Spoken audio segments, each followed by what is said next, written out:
Alright, hey now, it's the Rob from 106.1 KISS FM here with my tag team partner in podcasting. Hey guys, it's me, Steve, web contributor to 1061 evansville.com. And we've got some important news for fans of this show, for fans of the Enhancement talent, and we're going to take this episode and kind of introduce you to the show and introduce you to ourselves. I know a lot of people watched back in the day when we had a different host, but now we are the permanent hosts of what is now going to be called Post to Post. So this is what we're calling it. It is no longer the Enhancement talent. It is no longer the Unnamed Wrestling Podcast. We've officially decided on a name, and hey, no one else has taken it yet. Yes. Called Post to Post. So I figure it is time for us to introduce ourselves to you as the hosts of Post to Post. All right. So, Steve, you're kind of a newcomer to the video series. I am. And I was saying before, you are one of my favorite wrestling fans. Well, We talk wrestling all the time. We do. I think that you're very funny. I think you have great opinions of wrestling. How long have you been watching wrestling for? Tell us about you. I've been watching wrestling as long as I can remember. I became a hardcore fan, as I mentioned before, in the summer of '88, SummerSlam. Okay. To be exact. Just seeing Ultimate Warrior basically win the Intercontinental title in 14 seconds. It took him longer to get to the ring than it did to win the match. That's the moment that sold me, and I knew I was in. I had moments like that too. Mine was also at a SummerSlam. The first wrestling show I had ever seen, and longtime fans of this show probably realize it, SummerSlam 94. I had never seen any wrestling before SummerSlam 94, and I fell in love with a few things. First of all, Bret the Hitman Hart and his brother Owen in the steel cage for the world title. I was compelled about the fact that this family was being torn apart by wrestling, and the cage match to me is still my favorite match of all time. And then the way the family got interjected, remember Davey Boy Smith and Jimmy Anvil Neidhart and all the Hart brothers, I had to know what happened next. Yeah. So I tuned into the next Raw and just kept up with that storyline, and that was the match that made me a fan, where you had the Ultimate Warrior, I had Bret Hitman Hart, and then of course later on in the night, Undertaker fought Undertaker. Oh, yeah. And to me, it was like, what a neat business, Yes. where you can have a wrestling match to determine who's the real wrestler. Exactly. Like, that to me was fantastic. I've mentioned before my favorite wrestler of all time, Bret the Hitman Hart. Who's your all-time favorite? Do you have an all-time favorite? You had to have thought about this before.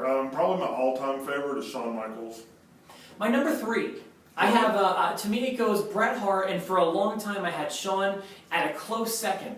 But since I've seen the work of Kurt Angle, I put him in between the two. Okay. And so for me it goes Bret, Angle, Michaels. All right. What about like your favorite? Do you have a favorite match of all time? I'll do favorite non-pay-per-view match of all time, and that is Jeff Hardy and The Undertaker in the ladder match on Monday Night Raw. In 2002? Yes. That was a very important match. I think that's really when Jeff Hardy sealed a name for himself, but just that match and seeing him not wanting to give up against a guy that he just couldn't beat. Okay, and do you have a favorite pay-per-view match?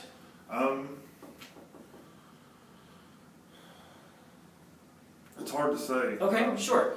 If you're going to talk non-pay-per-view, I'd have to say my favorite, the first one that comes to mind at least, is Eddie Guerrero and Rob Van Dam in a ladder match, also in 2002, that same summer. It was Memorial Day.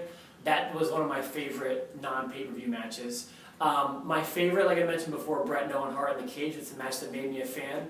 But my second favorite match is not TLC, but it's a tag team ladder match. Edge and Christian versus the Hardy Boys. That would be up there. Yes. Terry Invitational Tournament finale. What about, like, do you have a favorite pay-per-view of all time? Because I do. Like the pay-per-view overall, or one? Correct. Yeah, not like, SummerSlam, but like a specific show. Usually I get the most excitement out of Royal Rumble, and I think my favorite Royal Rumble is when Shawn eliminated Diesel in the end. 94? Oh wait, no, in the end. So that would have been 96, I believe. Yeah, that's a great Royal Rumble too. My favorite show of all time, my favorite night of wrestling, if I had to watch one show over and over again, it would be WrestleMania 17. Okay. I'm a big fan of the Attitude Era, Yes. like the years from 99 through, I even go back as far as 98. through like 01, 02 up until the invasion. Yeah, definitely a peak. Was that your favorite era in wrestling, or were you a rock and wrestling guy, a new generation guy? Probably my fandom has probably come from the Attitude Era. Yeah, that was the best, I feel like, yes. too. That's in my opinion, at least. Did you watch other companies growing up besides WWE, or were you strictly a WWE guy? I was a WWE guy, but I did watch WCW, and I'd also watched ECW. We had it on limited availability here late Friday evenings, but I'd watch it every week. I like to see what the other products were, but I always went WWE first.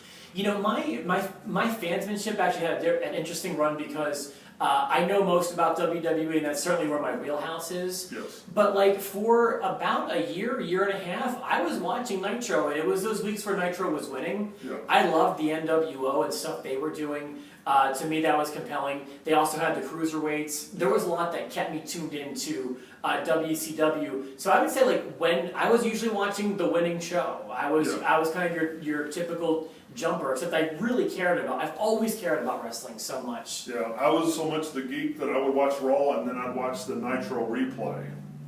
Are you like me? You know, I didn't do that. I wish I would have now because I'm glad we can get them all on the network. But yes. I would have probably, if I knew then what I know now, I would have been taping one show or watching that replay. It was hard. I was in high school. It was hard to stay up that late too. Do you watch other products? I really stick to watching WWE. Now it's pretty much WWE. I know of TNA, and I kind of keep track of the news. I don't watch it. I don't put myself through that. And I know of Lucha Underground. Again, I like Jim Morrison, so I followed him there for a couple episodes. It didn't hold my interest. So yeah, I'm a WWE guy now. And that's one thing I think is important to stress is that we will be covering mostly your very mainstream wrestling. Yes. WWE, we watch Raw. Occasionally I watch SmackDown. We don't miss the pay-per-views either. In fact, next week we'll even talk about, I'm treating it kind of like a pay-per-view, even though it's a network special. Yeah. But their show from Madison Square Garden is shaping up to be a great show. It is. I've seen wrestling in the Garden before, so I'm getting particularly excited for this. The main event looks like it's going to be Brock Lesnar taking on the Big Show, and we're going to have our predictions and our expectations for that show on the very next edition of the, it's now called Post to Post. Yes. So on the next edition of Post to Post, stay tuned for our thoughts on that Big Show, which is happening this Saturday. So for myself, the Rob, and for Steve. Thanks, guys.